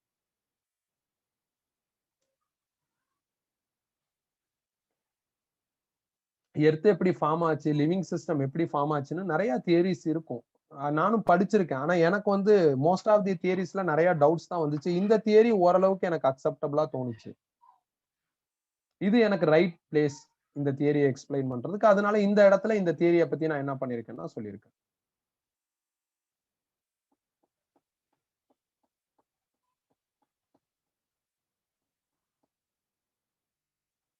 சரி, ஓகே. அப்ப ப்ராப்ளம் எழுதுங்க. சோ நீங்க வந்து ஸ்மால் ஜி ரிலேட்டடா datas கொடுத்திருந்தாங்கன்னா v suffix c is equal to root of 2gr அந்த ஃபார்முலா யூஸ் பண்ணுங்க. ஸ்மால் ஜி ரிலேட்டடா டேட்டாஸ் கொடுக்கல அப்படின்னா square root of 2gm by r அந்த ஃபார்முலாவை யூஸ் பண்ணுங்க. யூஸ் பண்ணா ஆன்சர் எடுத்துடலாம். பாருங்க, இந்த ஃபார்முலா யூஸ் பண்ணணும். ஸ்மால் ஜி கொடுக்கலனா, ஸ்மால் ஜி கொடுத்திருந்தாங்கன்னா இந்த ஃபார்முலா யூஸ் பண்ணணும். இப்ப இந்த எஸ்கேப் வெலாசிட்டிங்கிற டைட்டில்ல ஃபர்ஸ்ட் ப்ராப்ளம் எழுதுங்க. The escape velocity from earth is the escape velocity from earth is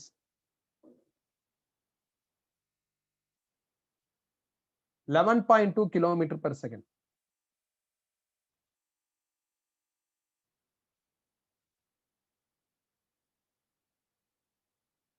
What is its value for a planet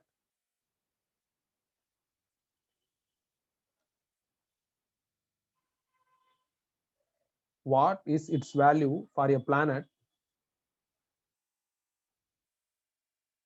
whose diameter is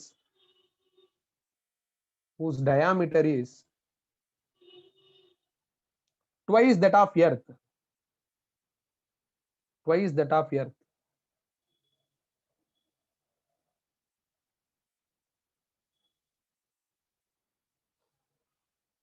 and acceleration due to gravity is twice that on earth, and acceleration due to gravity is twice that on earth.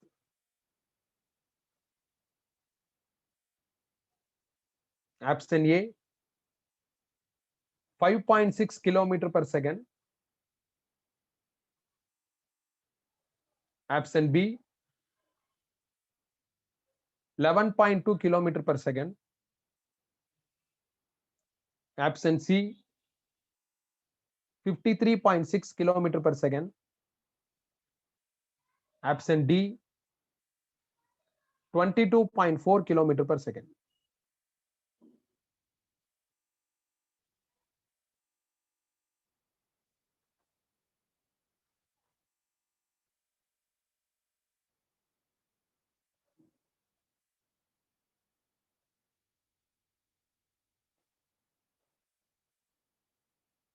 எர்த்தோட escape speed கொடுத்துட்டாங்க. எர்த்ல இருந்து ஒரு object throw பண்றாங்க, அதோட escape speed கொடுத்துட்டாங்க. இன்னொரு புது பிளானட்டோட escape speed என்னன்னு கேட்டிருக்காங்க. அந்த புது பிளானட்டோட டயாமீட்டர் வந்து ட்வைஸ் தி எர்த் டயாமீட்டரா இருக்கு. புது பிளானட்டோட ஸ்மால் ஜியும் ட்வைஸ் தி எர்த் ஜியா இருக்கு. அப்ப ஸ்மால் ஜி டேட்டா இருக்கு. ஸ்மால் ஜி டேட்டா இருந்தா அது ரிலேட்டடான ஃபார்முலா யூஸ் பண்ணுங்க. அப்ப எஸ்கேப் வெலாசிட்டி ஃபார் எர்த் என்ன அப்படின்னா square root of 2gr 2 times of ரேடியஸ்ங்கிறது டயாமீட்டர்.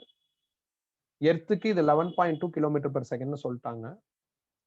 புது பிளானட்டுக்கு இதோட வேல்யூ கண்டுபிடிக்கணும். அதை v சஃபிக்ஸ் e டாஷ்னு எழுதிக்கிறேன்.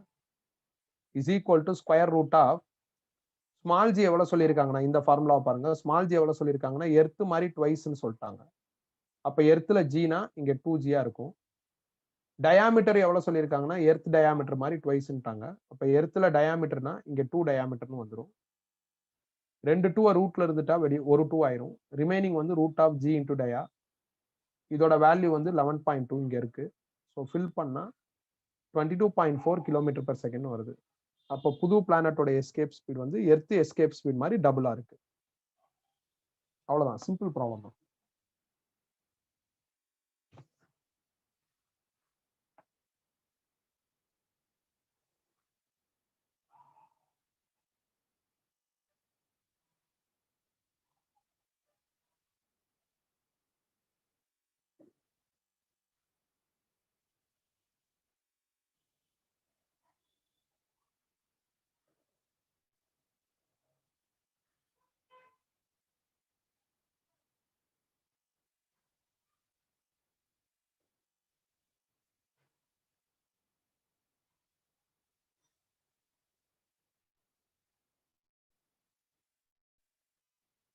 முடிச்சாச்சா?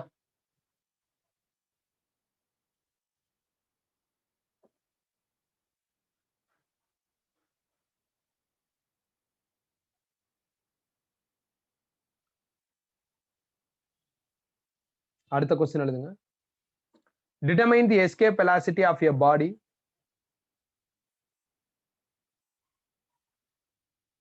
on the moon given radius of the moon is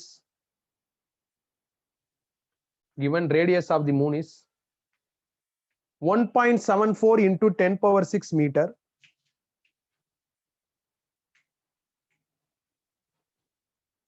and mass of the moon is 7.36 into 10 power 22 kg.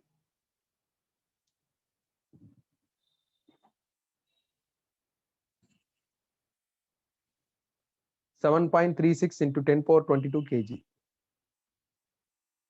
மூன்ல இருந்து ஒரு ஆப்ஜெக்ட் த்ரோ பண்றாங்க. அப்ப எஸ்கேப் ஸ்பீட் என்னன்னு கேக்குறாங்க. மூனோட மாஸ் ரேடியஸ் கொடுத்திருக்காங்க. ஸ்மால் ஜி கொடுக்கல. ஸ்மால் ஜி கொடுக்கலன்னா இந்த ஃபார்முலா எடுத்துக்கோங்க. To retain capital G universal gravitational constant, அதுக்கு பதில் 6.67 into 10 power minus 11. Mass of the moon 7.36 into 10 power 22. இந்த ஆறுங்கிறது சர்ஃபேஸ்ல இருந்து த்ரோ பண்ண ரேடியஸ். எல்லா பிளானட்லயும் சர்ஃபேஸ்ல இருந்து தான் நம்ம ஆப்ஜெக்டை த்ரோ பண்ணுவோம். இதுதான் நேச்சுரல். அதனால இந்த ரேடியஸ் வந்து மூனோட ரேடியஸ், மூணுல இருந்து த்ரோ பண்றதுனால அப்ப 1.74 into 10 power 6 வந்துடும். இதை சால்வ் பண்ணா எனக்கு 2.375 கிலோமீட்டர் பெர் செகண்ட் வருது. இதுவும் சிம்பிள் ப்ராப்ளம் தான். இதுல அடுத்த ப்ராப்ளம் தான் கொஞ்சம் யோசிச்சு பண்ற மாதிரி வரும்.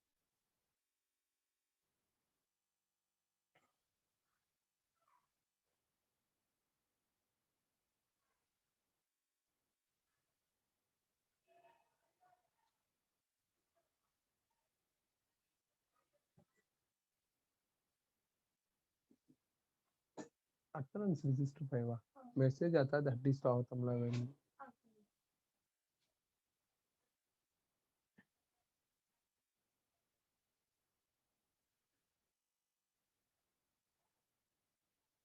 கம்ப்ளீட்டடா கம்ப்ளீட்டடா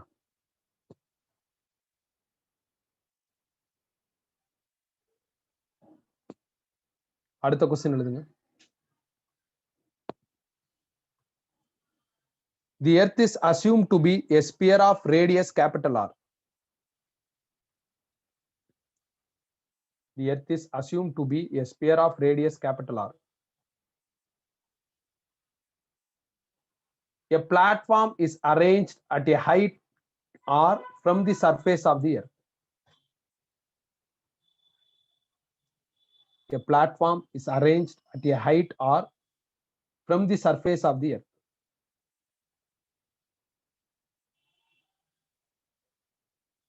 The escape velocity of a body from this platform is Fv suffix c. The escape velocity of a body from this platform is Fv suffix c, where V suffix e is its escape velocity from the surface of the earth.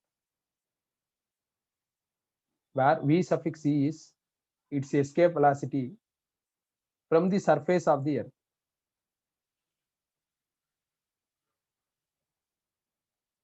The value of F is, the value of F is option A √2, option B 1/√2, option C 1/3, option D 1/2.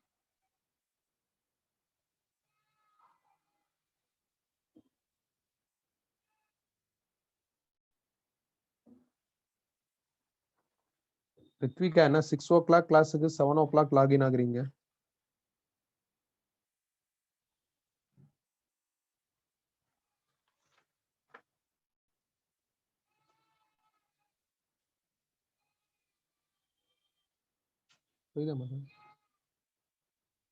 Question எழுதியாச்சா? Question எழுதியாச்சா?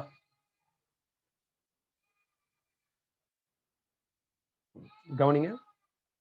இப்ப earth வந்து ஒரு ஸ்பியரா treat பண்றாங்க. எர்த்தோட radius R. So எர்த்தோட radius R. எர்த்தோட சர்ஃபேஸ்ல ஒரு பிளாட்ஃபார்ம் ஒன்னு டிசைன் பண்ணிருக்காங்க. அந்த பிளாட்ஃபார்மோட ஹைட்டும் ஆர் தான். பாருங்க, அதான் சொல்லியிருக்காங்க, ஹைட் ஆர்னு சொல்லியிருக்காங்க. இப்ப இந்த பிளாட்ஃபார்ம்ல இருந்து ஒரு ஆப்ஜெக்ட த்ரோ பண்றப்ப அப்ப எஸ்கேப் வெலாசிட்டி வந்து எஃப் வி சஃபிக்ஸ் சி. சர்ஃபேஸ்ல இருந்து த்ரோ பண்றப்ப வெறும் வி சஃபிக்ஸ் சி. அப்படின்னா எஃப் ஓட வேல்யூ என்ன? இதான் கேள்வி. இப்ப இந்த மாதிரி ப்ராப்ளத்துல, அதாவது எர்த்தோட சர்ஃபேஸ் இல்லாம வேற எங்கேயாவது இருந்து த்ரோ பண்ணாங்கன்னா ரொம்ப கவனமா இருக்கணும். நான் திருப்பி எஸ்கேப் வெலாசிட்டியோட ப்ரூஃபுக்கு போறேன். இந்த ப்ரூஃப்ல பாருங்களேன், நாம சர்ஃபேஸ்ல இருந்து தான் த்ரோ பண்ணிருப்போம். சர்ஃபேஸ்ல நாம இருக்கிறப்ப நம்மளுக்கும் இல்ல அந்த ஆப்ஜெக்டுக்கும் எர்த் சென்டருக்கும் நடுவுல இருக்கிற டிஸ்டன்ஸ் என்னன்னா ஆர். அதனால இங்க ஆர்னு இருக்கு. இதே சர்ஃபேஸ்ல இருந்து வேற எங்கேயாவது த்ரோ பண்ணோம் அப்படின்னா இந்த ஆர் மாறும். அதனால ரொம்ப கேர்ஃபுல்லா இருக்கணும். சர்ஃபேஸ்ல இருந்து த்ரோ பண்ணா கண்ணை மூடிட்டு இந்த ஃபார்முலாவோ இந்த ஃபார்முலாவோ கிவன் டேட்டா எப்படி இருக்கோ அதுக்கு சூட்டபிளா எடுத்துடலாம். அதுதான் இப்ப ரெண்டு ப்ராப்ளத்துல பார்த்தோம். சர்ஃபேஸ்ல இல்லாம வேற எங்கேயாவது இருந்து த்ரோ பண்றாங்க அப்படின்னா நீங்க கவனமா இருங்க. இந்த ஆரை வந்து கொஞ்சம் திங்கபிளா பாருங்க. இந்த ஆரை வந்து ரேடியஸ் ஆஃப் எர்த்னு கேஷுவலா பார்க்காம கொஞ்சம் திங்கபிளா பாருங்க. ஸோ இங்க இருக்கிற ஆறுங்கிறது சர்ஃபேஸுக்கும் எர்த் சென்டருக்கும் நடுவுல இருக்கிற டிஸ்டன்ஸ். ஏன் நாம சர்ஃபேஸை கன்சிடர் பண்றோம்னா அங்கிருந்து தான் த்ரோ பண்ணிருக்கோம். வேற எங்கேயாவது த்ரோ பண்ணா அப்ப அந்த டிஸ்டன்ஸ் மாறும். அதனாலதான் நான் எஸ்கேப் வெலாசிட்டியோட ஃபார்முலாவில் இந்த தேர்ட் ப்ராப்ளத்துல என்ன பண்ணிட்டேன்னா ஆர் இருந்த இடத்துல ரேடியஸ்னு இருந்த இடத்துல டிஸ்டன்ஸ்னு போட்டேன். ஒரு 2 ஒன்னு சேர்த்துக்கிறேன்ப்பா. 2 மிஸ் பண்ணிருக்கேன். 2 ஒன்னு சேர்த்துக்கிறேன். இப்ப ரெண்டா பிரிக்க போறேன். ஒரு டைம் நாம ஆப்ஜெக்ட சர்ஃபேஸ்ல இருந்து த்ரோ பண்றோம், இன்னொரு டைம் பிளாட்ஃபார்ம்ல இருந்து த்ரோ பண்றோம். சர்ஃபேஸ்ல இருந்து த்ரோ பண்றப்ப இங்க ஆர் வந்துடும். செட்டைன் பிளாட்ஃபார்ம்ல இருந்து த்ரோ பண்றப்ப எர்த் சென்டருக்கும் அந்த பிளாட்ஃபார்முக்கும் நடுவுல இருக்கிற டிஸ்டன்ஸ் என்னவோ அதை போடணும். அந்த டிஸ்டன்ஸ் ஆர் பிளஸ் ஹெச்சா இருக்கும். ஹெச்சுக்கு பதிலா ஆர்னு சொல்லி இருக்கிறதுனால 2ஆர்னு வந்துடும். ஸோ இவ்வளவுதான் மேட்ரு. ஸோ அதனால இந்த இடத்துல ரேடியஸ்னு கண்ணை மூடிட்டு நீங்க என்ன பண்றாதீங்கன்னா போட்டுக்காதீங்க. அதுதான் நான் உங்களுக்கு ப்ரூஃப்லயும் சொன்னேன். ஸோ அது வந்து ரேடியஸ் எப்பனா சர்ஃபேஸ்ல இருந்து த்ரோ பண்றப்ப எல்லா டைமும் நம்ம சர்ஃபேஸ்ல இருந்து த்ரோ பண்ண மாட்டோம். ஸோ நம்ம சில நேரத்துல வேற எங்கேயாவது இருந்து த்ரோ பண்ணலாம். வேற எங்கேயாவது இருந்து த்ரோ பண்ணோம் அப்படின்னா இந்த அமௌண்ட் மாறும். அந்த டிஸ்டன்ஸ் வந்து மாறும். இப்ப செகண்ட் கேஸுக்கு எனக்கு என்ன ஆயிருக்கு அப்படின்னா ஆர் பிளஸ் ஹெச்னு வருது. ஆர் பிளஸ் ஹெச்ங்கிறது 2R. எப்படி 2Rனா ஹெச்சும் ஆரும் ஈக்குவல்னு சொல்லிட்டாங்க. இப்ப அடுத்து என்ன? செம சிம்பிள். இதையும் டிவைட் பண்ணா எஃப் கிடைச்சிரும். ஸோ டிவைட் பண்றேன். அப்ப எஃப் இல்லைன்னா இதை சப்ஸ்டிடியூட் பண்ணுங்க. இதை அப்படியே இங்க சப்ஸ்டிடியூட் பண்ணுங்க. சப்ஸ்டிடியூட் பண்ணா என்ன ஆயிரும் அப்படின்னா square root of GM by R into square root of 2GM by 2Rன்னு வரும். எல்லாமே கேன்சல் ஆகி எனக்கு இந்த ரிசல்ட் வந்துடும். எழுதிக்கங்க. மிஸ்டர் சர்வேஸ் நடத்துறப்ப கொஞ்சம் கவனிங்கப்பா. கவனிக்கிறதுக்கு முன்னாடியே நீ ஒரு கொஸ்டின் கேட்டனா நீ ஒழுங்கா கவனிக்கலன்னு அர்த்தம். நீ கவனிச்சா புரியும். கிளிப்பிள்ளைக்கு சொல்ற மாதிரி சொல்லிட்டு இருக்கேன். சர்ஃபேஸ்ல இருந்து த்ரோ பண்ணாதான் ரேடியஸ் வரும். நம்ம வேற எங்கேயாவது இருந்து த்ரோ பண்ணா அது மாறும் அப்படின்னு சொல்லிக்கிட்டு இருக்கேன். அப்ப திருப்பி நீ அதே கேள்வியை கேட்டனா என்ன அர்த்தம்? ஒழுங்கா கவனிக்கலன்னு அர்த்தம். எல்லாத்துலயும் 2 போடுங்கப்பா. நான் 2 மிஸ் பண்ணிருக்கேன். எல்லாத்துலயும் 2 போடுங்க. நாம லாஸ்ட் கிளாஸ் படிச்ச 5th பாயிண்ட்ல வந்து ஒரு ப்ராப்ளம் பெண்டிங் இருக்கு. ஸோ இதை முடிச்சுட்டு அதை போய் பார்த்துடலாம். 6th பாயிண்டா நம்ம எஸ்கேப் வெலாசிட்டி பார்த்திருக்கோம். எஸ்கேப் வெலாசிட்டியோட formula square root of 2GM by R. எப்பனா சர்ஃபேஸ்ல இருந்து தூக்கி போட்டா. நீ சர்ஃபேஸ்ல இருந்து தூக்கி போடாம வேற எங்கேயாவது இருந்து தூக்கி போட்டா ரேடியஸ் வராது, டிஸ்டன்ஸ் மாறும். அதனாலதான் ஏற்கனவே ஆர்னு இருந்ததை நான் டிஸ்டன்ஸ்னு இந்த இடத்துல எடுத்துக்கிட்டு அந்த டிஸ்டன்ஸை கால்குலேட் பண்ணி போட்டிருக்கேன். சர்ஃபேஸ்ல இருந்து போட்டா ஆர், செர்டைன் ஹைட்ல இருந்து போட்டா ஆர் பிளஸ் ஹெச். இங்க ஹெச்சும் ஆருக்கு ஈக்குவலா இருக்கிறதுனால 2Rன்னு போட்டிருக்கேன். இதை கண்டுபிடிச்சதுக்கு அப்புறம் ஜஸ்ட் மேக்ஸ் தான். இது அப்படியே இங்க சப்ஸ்டிடியூட் பண்றேன், எல்லாத்தையும் கேன்சல் பண்றேன், ஆன்சர் எடுக்கிறேன், அவ்வளவுதான். அப்ப எஸ்கேப் வெலாசிட்டிங்கிறது சர்ஃபேஸ்ல இருந்து தூக்கி போட்டா மாறாது. நீ வேற எங்கேயாவது இருந்து தூக்கி போட்டனா சர்ஃபேஸை விட்டு உள்ள போனாலோ இல்ல சர்ஃபேஸை விட்டு வெளியே போனாவோ கண்டிப்பா அது மாறும். இததான் நம்ம வந்து ஆக்சிலரேஷன் டியூ டு கிராவிட்டிங்கிற செகண்ட் பாயிண்ட்ல படிச்சோம். சர்ஃபேஸ்ல தான் G 9.8. சர்ஃபேஸை விட்டு மேல போனாவோ கீழே போனாவோ G மாறும்.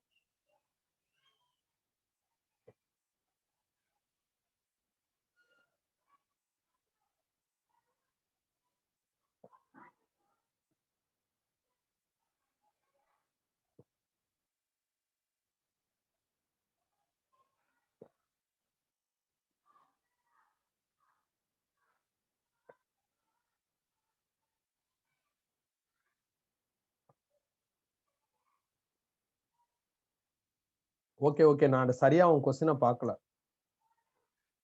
Okay sorry services, sorry. சரியா உன் கொஸ்டினை பார்க்கல. அதான் எல்லாத்துலயும் 2 போட்ட வரேன்ல, ரெட்டிங்ல போட்டிருக்கேன். போனது ஸ்லைட்லயும் போட்டேன், இதுலயும் போட்டிருக்கேன்.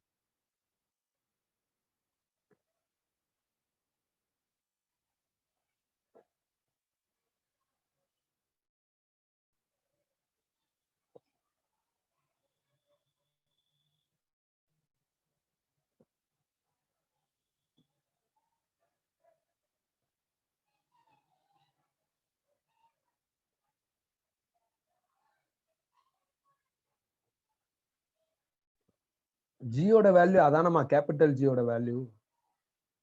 சானன் என்ன இப்ப கேக்குறீங்க? ஃபர்ஸ்ட் பாயிண்ட்லயே படிச்சாச்சு. அது கேபிட்டல் ஜி வந்து 6.67 into 10⁻⁻11.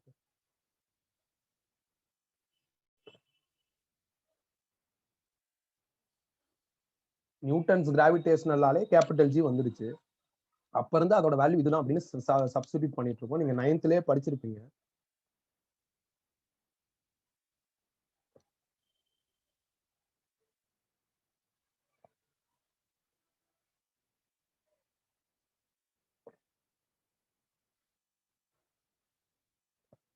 கம்ப்ளீட்டடா.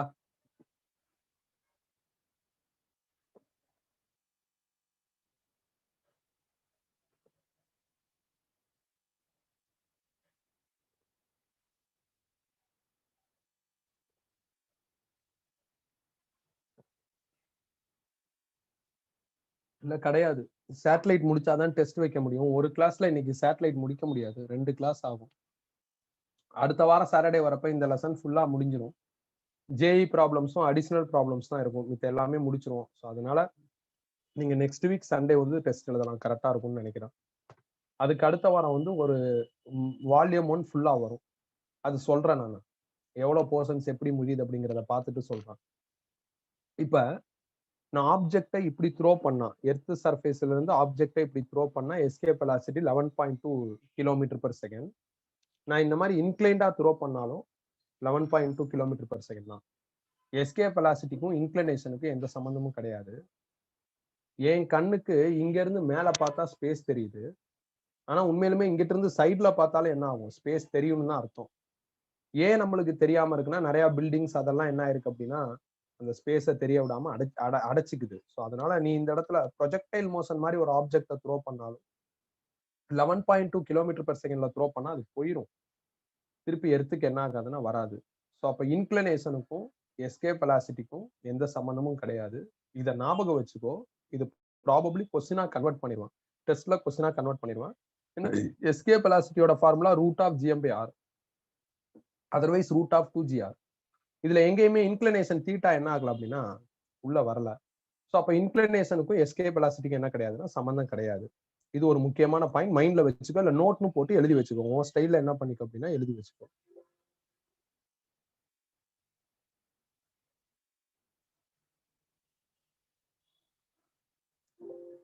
இப்ப நீங்க என்ன பண்ணுங்கன்னா, 5th பாயிண்ட்ல ஏதாவது அங்கிட்டு சைட்ல கீழ இடம் இருந்துச்சு, இல்ல நெருக்கி எழுத முடியும் அப்படின்னா இந்த கொஸ்டின் அங்கேயே எழுதிருங்க.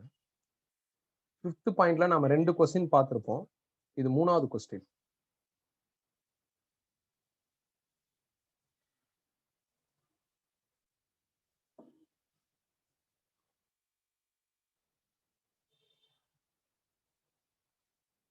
போன கிளாஸ்ல கடைசியா ஒரு விஷயம் நான் சொன்னேன்.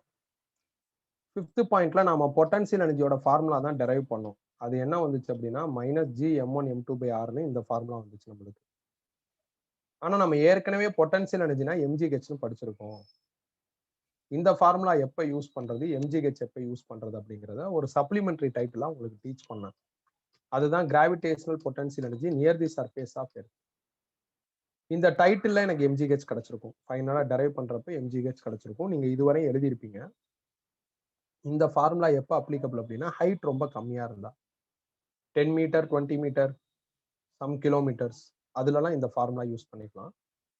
ரொம்ப ஹெவி ஹைட் 100 கிலோமீட்டர், 200 கிலோமீட்டர் அந்த மாதிரிலாம் போகுது அப்படின்னா அப்ப இந்த ஃபார்முலா தான் யூஸ் பண்ணணும் அப்படின்னு போன கிளாஸ்ல சொல்லியிருந்தேன். இதுல ஒரு பொருள் கீழ இருந்து மேல எடுத்துட்டு போறோம். கீழ இருந்து மேல எடுத்துட்டு போனோம், நாம தூக்கிட்டு போனோம்னா we have to spend some energy. அந்த எனர்ஜியை இங்க நாம என்ன பண்ணிருக்கோம்னா கால்குலேட் பண்ணிருக்கோம். இந்த தியரி லாஜிக்ல அப்படியே ஒரு ப்ராப்ளம் எழுதிக்கங்க. இது வந்து பொட்டன்ஷியல் எனர்ஜில 3rd problem. A body of mass m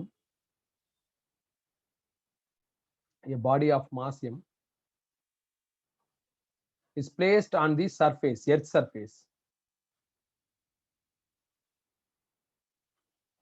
A body of mass m is placed on the earth surface. It is then taken from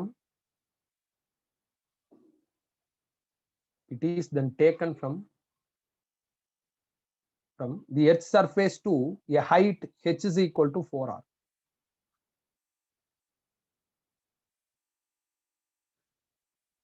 It is then taken from the earth surface to a height h is equal to 4r. Then find change in gravitational potential energy.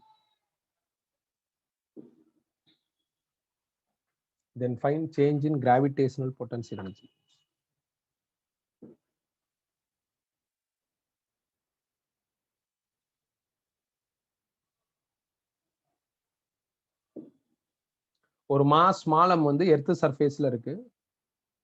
அதை மேல தூக்கிட்டு போறாங்க. அந்த height வந்து 4r. அப்ப எவ்வளவு change in potential energy வரும் அப்படின்னு கேட்டிருக்காங்க. சேஞ்ச் இன் பொட்டன்ஷியல் எனர்ஜிங்கிறது final energy minus initial energy. இப்ப இதான் எர்த். எர்த்தோட ரேடியஸ் ஆர், எர்த்தோட மாஸ் எம், எர்த்தோட சென்டர் ஓ, எர்த்தோட சர்ஃபேஸ்ல ஒரு ஸ்மால் எம் வச்சிருக்கேன். இங்க இருந்து மேல தூக்கிட்டு போறோம். அந்த ஹைட் வந்து 4r. Potential energy for earth இல்ல potential energy for long height, அதுக்கெல்லாம் இதான் formula. Minus G m1 m2 by r. u is equal to minus G m1 m2 by r. Correction இருக்கு, பண்ணிக்கிறணும். இப்போ என்ன பண்ணுங்கன்னா, இந்த ஃபார்முலாவை யூஸ் பண்ணி சேஞ்ச் இன் பொட்டன்ஷியல் எனர்ஜி கண்டுபிடிங்க. சேஞ்ச் இன் பொட்டன்ஷியல் எனர்ஜிங்கிறது final energy minus initial energy. ஃபைனலா பாயிண்ட் பிக்கு போறோம், அதனால யூபின்னு எழுதியிருக்கேன். இனிஷியலா பாயிண்ட் ஏல இருக்கும், அதனால யூஏன்னு எழுதியிருக்கேன். ஸோ இந்த ஃபார்முலா படி பொட்டன்ஷியல் எனர்ஜியோட ஃபார்முலா என்ன? U is equal to minus G m1 m2 by r. So U is equal to minus G m1 m2 by r. இந்த ஃபார்முலா படி G கான்ஸ்டன்ட். அப்ப UB இருக்கிற இடத்துல நான் G அப்படியே ரீடைன் பண்ணியிருக்கேன். m1க்கு பதில் எர்த் மாஸ், m2க்கு பதில் அந்த ஸ்மால் மாஸ். rங்கிறது distance between two mass. Point பில இருக்கிறப்ப டிஸ்டன்ஸ் பிட்வீன் டூ மாஸ் எனக்கு என்னவா இருக்குன்னா r பிளஸ் ஹெச்ஆ இருக்கு. ஹெச்சுக்கு பதில் 4r. அப்ப இந்த இடத்துல r பிளஸ் 4rன்னு எழுதிட்டேன். மைனஸ் ரீடைன், அப்புறம் u சஃபிக்ஸ் a, அது இந்த பாயிண்ட்ல உள்ளப்போ உள்ள potential energy. So G constant அதை அப்படியே ரீடைன் பண்ணியிருக்கேன். m1க்கு பதில் எர்த் மாஸ், m2க்கு பதில் அந்த ஸ்மால் மாஸ். அப்புறம் இங்க இருக்கிற ஆறுங்கிறது டிஸ்டன்ஸ் பிட்வீன் டூ மாஸ். எர்த்தோட சர்ஃபேஸ்ல இருக்கிறப்ப டிஸ்டன்ஸ் பிட்வீன் டூ மாஸ் எனக்கு என்னவா இருக்குன்னா ரேடியஸா இருக்கு, அதனால கேபிட்டல் ஆர் போட்டேன். இதுல minus g capital M small m வெளியே எடுத்துட்டேன். வெளியே எடுத்துட்டா 1 divided by r plus 4r 5rன்னு வந்துடும். இந்த மைனஸ் ரீடைன், இதுல 1 by r வந்துடும். ஆரை கூட வெளியே எடுத்துடலாம், அதை அடுத்த ஸ்டெப்ல பண்ணியிருக்கேன். அப்போ இன்டூ 1/5 மைனஸ் 1. இதை கிராஸ் மல்டிப்ளை பண்ணா மைனஸ் 4/5ன்னு வரும். மைனஸ் இன்டூ மைனஸ் என்ன ஆயிருன்னா பிளஸ் ஆகி எனக்கு இந்த ரிசல்ட் வந்துடும். ஸ்மால் ஜினா ஜிஎம் பை ஆர் ஸ்கொயர்னு நம்ம செகண்ட் ஸ்டெப்ல படிச்சிருக்கோம், செகண்ட் பாயிண்ட்ல படிச்சிருக்கோம். அப்போ ஜிஎம்க்கு பதில் ஜிஆர் ஸ்கொயர்னு இதுல ஃபீட் பண்ணி நான் அப்டேட் பண்றதுனா பண்ணிக்கலாம், இல்லைன்னா இதோட ஸ்டாப் பண்றதுனா ஸ்டாப் பண்ணிக்கலாம். அது 4 ஆப்ஷன்ஸ் பொறுத்து என்ன ஆகும்னா வேரி ஆகும். இப்போ இந்த 5th பாயிண்ட்ல ஒரு சப்ளிமெண்டரி தியரி பார்த்தோம்ல, அதை பேஸ் பண்ணி இந்த ப்ராப்ளம் இருக்கும். ஆனா நான் எஸ்கேப் வெலாசிட்டி நடத்துறப்போ ஒரு விஷயம் சொன்னேன்.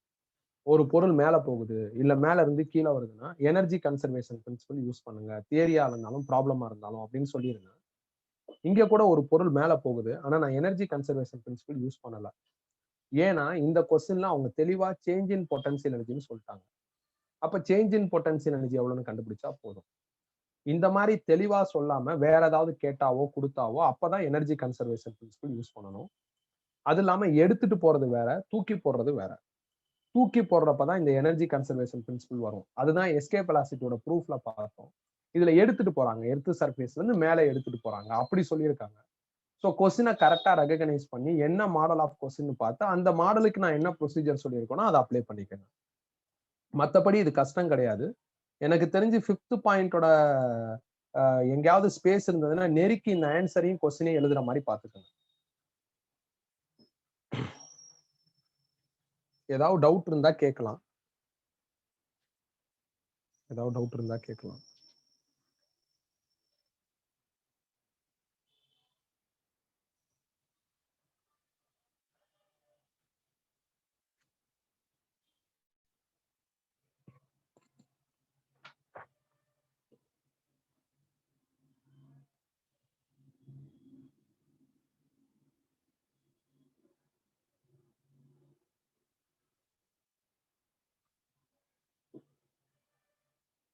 ஜெயவேல் சொல்லு என்னன்னு.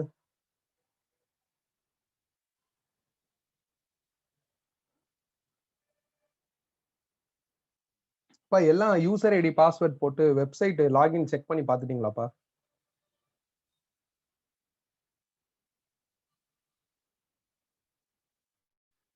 இல்ல டெஸ்ட் நாளைக்கு எதுவும் கிடையாது ஜெயவேல்.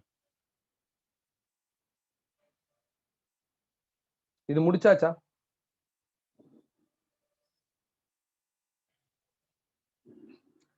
அதுல வந்து கிராவிடேஷன்ல 3 வீடியோ போட்டிருக்கேன். ஸோ கம்மிங் வீக்ல கிராவிடேஷன் வீடியோஸ் எல்லாம் போட்டுருவேன். நெக்ஸ்ட் வீக்ல சர்க்குலர் மோஷனும் ரொட்டேஷனல் டைனமிக்ஸும் போட்டுருவேன். இப்ப சர்க்குலர் மோஷன் ரொட்டேஷனல் டைனமிக்ஸ் தான் நான் உங்களுக்கு இன்னும் எந்த சப்போர்ட்டும் கொடுக்காம இருக்கேன், அடிஷனல்லாம் கொடுக்காம இருக்கேன். ஸோ அதுக்கு அடுத்த வீக்ல நான் என்ன பண்ணிடுவேன்னா அது போட்டுருவேன் நான்.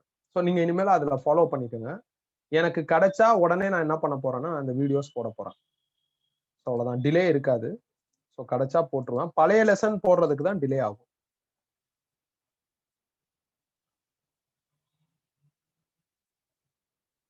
இன்னைக்கு கிளாஸ் ஓவர்ப்பா. சேட்டலைட் நம்ம அடுத்த கிளாஸ் பார்க்கலாம். physicsvinod.com இதுதான் வெப்சைட் URL. இலக்கியா physicsvinod.com இதுதான் வெப்சைட் URL. நீங்க என்ன இமெயில் ஐடி கொடுத்தீங்களோ அது உங்களோட யூசர் ஐடி. நீங்க என்ன போன் நம்பர் எனக்கு கொடுத்திருக்கீங்களோ அது பாஸ்வேர்ட்.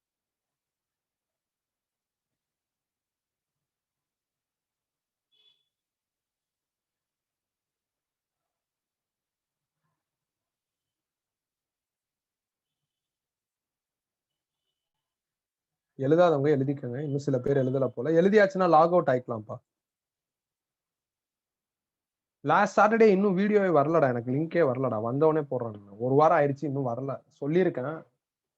வந்தவொடனே அதை அப்லோட் பண்ணிடுறேன். நெக்ஸ்ட் வீக்ல அதை அப்லோட் பண்ணிடுறேன். அது டிலே ஆகுதுங்கிறதுனால தான் நான் லாஸ்ட் சாட்டர்டே கண்டென்ட்ட வந்து 3rd பாயிண்ட் 4th 5th நடத்துறப்ப நிறைய தடவை ரிவைஸ் பண்ணிட்டேன்.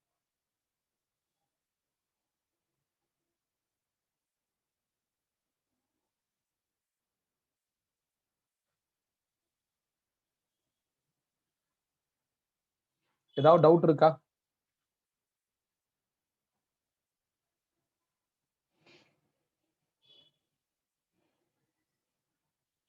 ஓகே, க்ளோஸ் பண்ணிடலாம் நீங்க. சார் ராஜா சார். சார் சொல்லுங்க சார். க்ளோஸ் பண்ணிடலாம் சார். சார் க்ளோஸ் பண்ணிடலாம் சார். முடிஞ்சிருச்சு இன்னைக்கு. Thank you sir.